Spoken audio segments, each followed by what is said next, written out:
আসসালামু আলাইকুম আরহামতুল্লাহি ওয়া বারাকাতুহু। আশা করি আপনারা সবাই ভালো আছেন।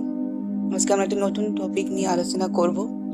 নতুন টপিকটি হলো যে রাগ বা ক্রোধ দমনের দোয়া এবং কিভাবে নিজেদের রাগ বা ক্রোধকে কন্ট্রোল করতে পারবো। আসুন শুরু করা যাক। আব্দুল্লাহ ইবনু ইউসুফ রহমতুল্লাহি আলাইহি আবু হুরাইরা থেকে বর্ণিত, তিনি বলেন, রাসূল সাল্লাল্লাহু আলাইহি সাল্লাম বলেছেন, প্রকৃত বীর সে নয় সে কাউকে কুস্তিতে হারিয়ে দেয়, বরং সেই প্রকৃত বাহাদুর সে ক্রোধের সময় নিজেকে নিয়ন্ত্রণ করতে সক্ষম।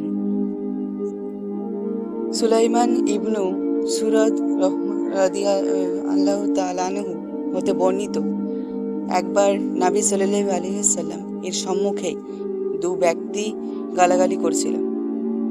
আমরাও তার কাছেই উপবিষ্ট ছিলাম। তাদের একজন অপরজনকে এত রেগে গিয়ে গালি দিচ্ছিল যে তার চেহারা রক্তিম হয়ে গিয়েছিল। তখন নবী সাল্লাল্লাহু আলাইহি সাল্লাম বললেন, আমি একটি কালিমা জানি, যদি এই লোকটি তা পড়তো তবে তার রাগ দূর হয়ে যেত। অর্থাৎ যদি লোকটি আউযু বিল্লাহি মিনাশ শাইতানির রাজিম পড়তো, তখন লোকেরা সে ব্যক্তিকে বলল, নবী সাল্লাল্লাহু আলাইহি সাল্লাম কি বলেছেন তা কি তুমি শুনছো না? সে বলল, আমি নিশ্চয়ই পাগল নই। আবু হুরাইরা হতে বর্ণিত যে এক ব্যক্তি নবী সাল্লাল্লাহু আলাইহি সাল্লামের নিকট বলল, আপনি আমাকে ওসিয়ত করুন।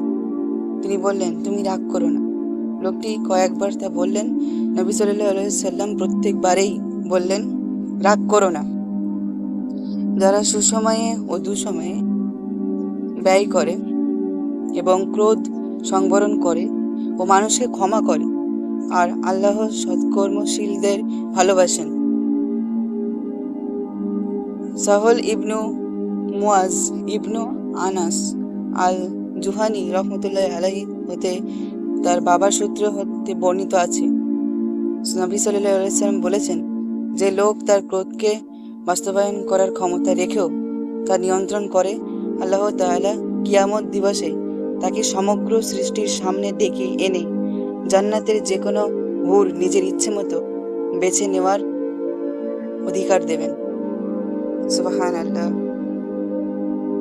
সকলে ভালো থাকবেন, সুস্থ থাকবেন এবং আমাদের ভিডিওটি কেমন লেগেছে প্লিজ আপনার কমেন্টে জানাবেন এবং আমাদের এই চ্যানেলটিকে বেশি বেশি করে শেয়ার করেন, সাবস্ক্রাইব করেন, যাতে অন্যান্য সমস্ত মুসল্লি ভাই বোনেরা এরকম ধরনের ভিডিওগুলো পায় এবং তারা এখান থেকে কিছু শিখতে পারে। তো বেশি বেশি করে সাবস্ক্রাইব করবেন। সবাই ভালো থাকবেন। আল্লাহ হাফেজ।